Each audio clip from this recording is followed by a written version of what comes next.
Thank you.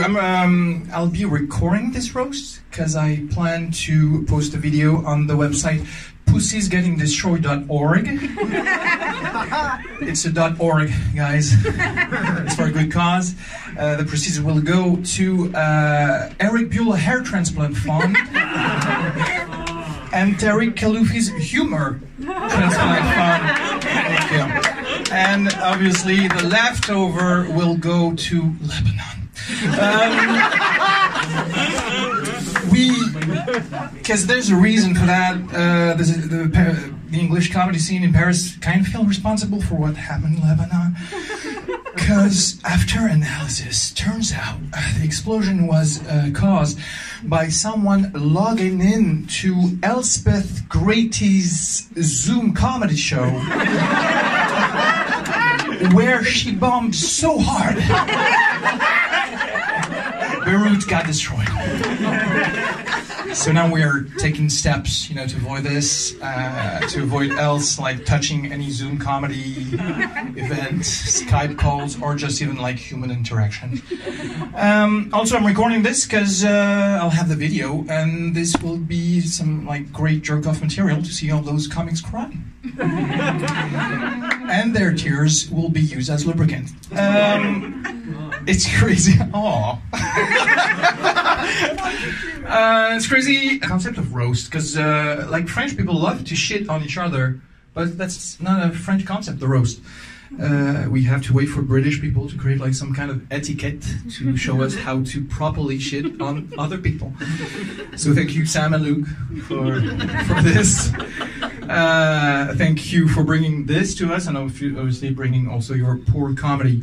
Now, poor is a harsh word for Luke's comedy, because he always talks about billionaire pedophile cults. So he's very rich. I guess that reminds you of, your upbringing, with your family running a low-income pedophile cult in Manchester, perhaps. I don't know.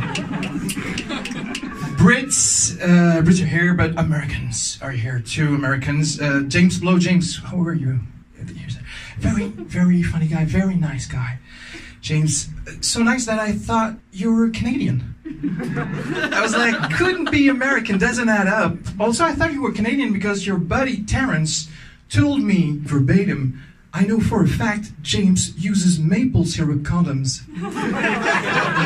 So obviously, I thought you were Canadian. How would you know that though, Terrence? How would you know that? Terrence is an expat in Paris whose only goal is to have a French girlfriend. Yes. Insane. Getting in line with that long American tradition of going into foreign countries and try pillaging them for their resources and doing a podcast about it.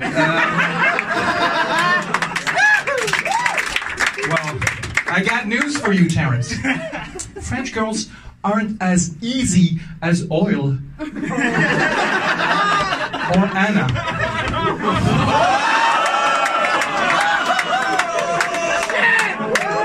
Yes, Terrence.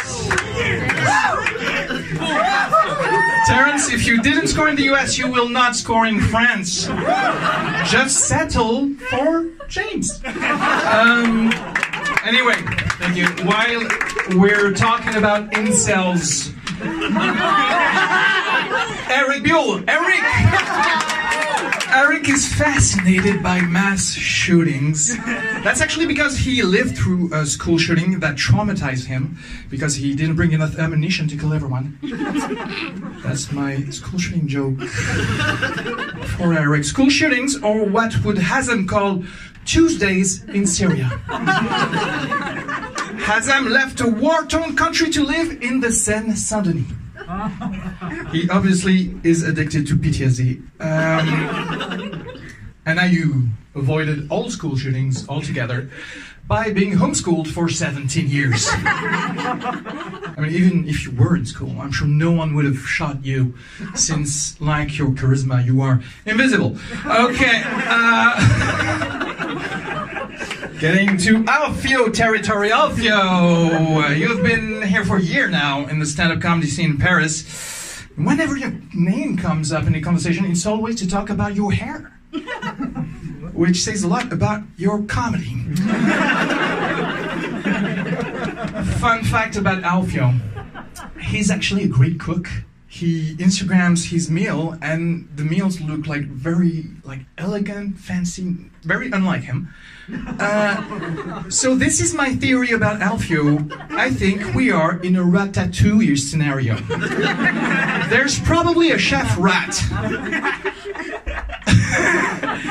There's probably a chef rat, or more likely a chef raccoon, in his hair and controls him for cooking and probably even stand-up, which would explain the fact that your stand-up is complete garbage. Thank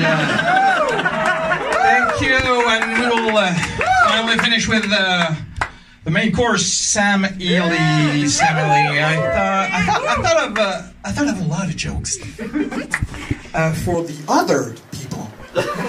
But you, nothing came to my mind. I guess you have that power, blocking inspiration of others, in addition to, blocking happiness to anyone who talks to you. The fact is, we don't know a lot about you. You're poor, we know that. You're a movie director, probably. You're a teacher. Okay. And a stand-up comedian. And among all those things, what you do best is being poor. Sam, you are fascinated by trans people. You always talk about them. This is weird because always be focused on so few people. It's like if humanity were like a meter, trans people would only represent 5 millimeters, which is the size of your dick, coincidentally. Your short film's coming out tomorrow. I'm sure your girlfriend wishes tomorrow you would come out too. Anyway, we will still be grateful because you've created that awesome place, Comedy Lab, with your boy Luke. You've been each other's sidekicks. Luke helped you get poorer, and you helped him trick some children into his van. It's customary to end with an emotional note, those kind of roasts. I haven't been properly trained in emotions, so I can't. Because the reality is, I don't think a lot of people will miss you. Your girlfriend won't miss you. But I'm sure that old man doing Tai Chi in front of your partner will miss you stalking him in your Instagram. Bye, Sam. Thank you very much for this.